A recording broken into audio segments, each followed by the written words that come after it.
and welcome to The Reload, your weekly recap of all of the gaming news over the last 7 days and a quick look at what's coming up over the next week. I'm of course Carl, and without any further ado, here's what happened. We're only weeks away from this year's N7 Day, at which BioWare have promised a long overdue blowout of Mass Effect Andromeda details. But one particular detail has potentially been stumbled upon. A report on Destructoid revealed that the product description for the Art of Mass Effect Andromeda book over on Amazon includes a line that states the book will release simultaneously with the game, which apparently is March 21st, 2017. Whether that ends up being true remains to be seen, but it does give us a good idea of when Mass Effect Andromeda will finally release. Which is just like 5 months away, or 23 weeks, or 161 days. Oh god, why can't we have more Mass Effect now? After its rather teasing reveal back at E3, last week we learned that Morgan, the main character for the Prey reboot, can also be played as a woman. The announcement was made over on the Bethesda website, complete with a new video that gives us more hints at the mysteries and gameplay we can expect when the game releases next year. While the chances of a virtual reality Grand Theft Auto are quite slim right now, that hasn't stopped some filmmakers from giving us a look at what it might look like. The short film, titled Grand Theft Auto VR, even features the one and only Trevor Phillips, no relation, played by his voice actor Stephen Ogg. While I did enjoy their take on the virtual Los Santos, all it's done is make me wish there were more damn heists to do in GTA Online. And what the hell happened to that single-player DLC, Rockstar? Oh god, it's just annoyed me now. Breathe. Okay, maybe we are related. EVE Online continues to be the source of unique tales in the gaming world, as last week news broke that the stakes in a rivalry between two player-run corps just got real. A player by the name of Holder2K has placed a bounty of $75,000 to be shared between pilots who help evict a rival alliance out of the territory they control. As explained in an article on PC Gamer, there are some major hurdles to this plan, including the fact that the group in question has a Death Star-like base, and the fact that offering real-world money for services in EVE is against the terms of service. Either way, it's yet more proof of the unmatched drama found in the sci-fi MMORPG. But that's not all the EVE news from last week. Developers CCP have updated the game's end-user license agreement to include the line, "You may not use, transfer or assign any game assets for games of chance operated by third parties." It's all to specifically target gambling websites that use the in-game currency of ISK for big in-game rewards. Two websites are currently in the firing line, with I Want ISK and EVE Casino having any in-game assets removed and associated accounts banned, but CCP have warned other similar websites that they have until November 8th to cease operation or face similar consequences. Seriously, all this does makes me really want to play EVE Online, but then I think about its overwhelming experience and the fact that it makes me weep every time I try and comprehend it. It's just like... yeah.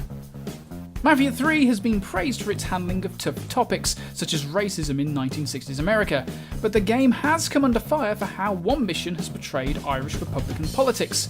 Democratic Unionist Party MP Jeffrey Donaldson has raised concerns that the mission, IRA Don't Ask, in which the lead character Lincoln Clay steals cars for use in a Belfast bombing campaign, creates a sick glamorization of terrorism.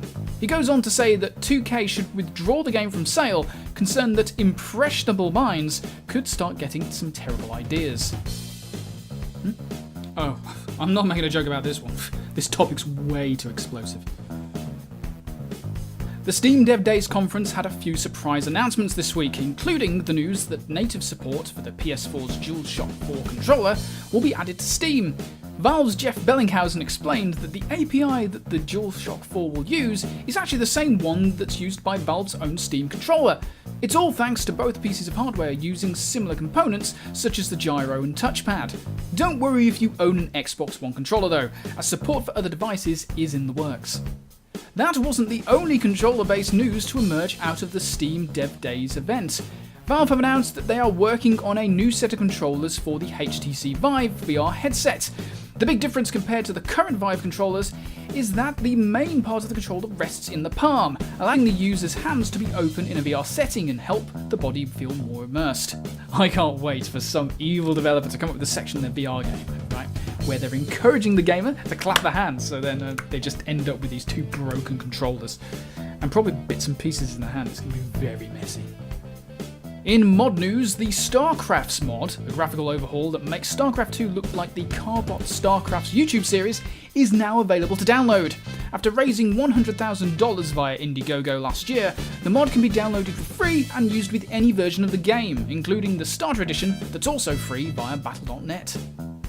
And finally, YouTuber RZ has been running a series of myth-busting videos for Grand Theft Auto 5, with last week's asking the question, can 100 people stop a tram in Grand Theft Auto 5? I won't spoil the outcome for you, but it's most definitely worth a watch.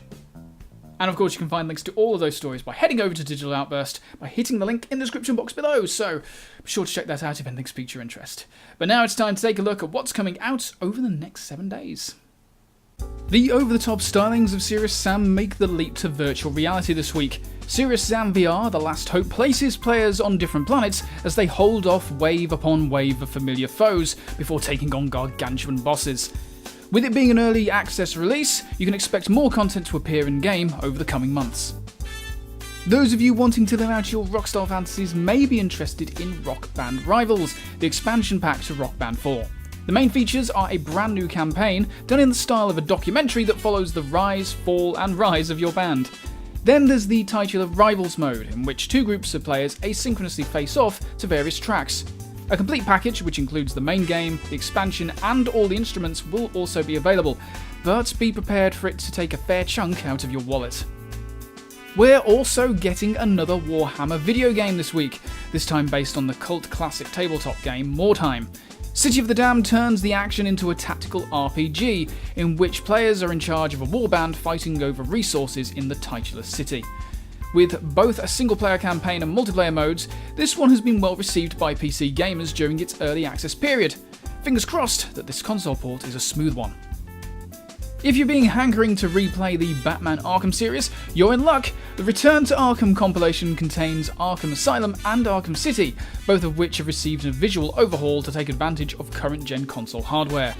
Otherwise, not much has changed, but considering how they are both outstanding action titles, I'm sure that won't bother many. Also out this week is the highly anticipated Battlefield 1, which brings the FPS action to the First World War. Along with the usual large-scale multiplayer modes, which proved immensely popular during the recent beta test, the single-player campaign actually looks pretty good by taking advantage of its setting. It's definitely one to consider if you're looking for a team-based shooter. Finally, it's time for what I consider my most anticipated release of the season, as Civilization 6 hits PC. Adopting a more vibrant art style, a reactive soundtrack, AI leaders with pre-programmed agendas, and a revamped city expansion system not too dissimilar to Endless Legends Districts, this is shaping up to be a fantastic return to form for the series. That plus, it's an even-numbered entry, so it's surely got to be good. And that's it for this week's Reload. As always, if you've got any questions or feedback, be sure to hit the comment section here on YouTube or over on Digital Outburst. And be sure to hit subscribe to stay up to date with our videos as they're published. But that is it for now, and I will see you next time. Bye-bye.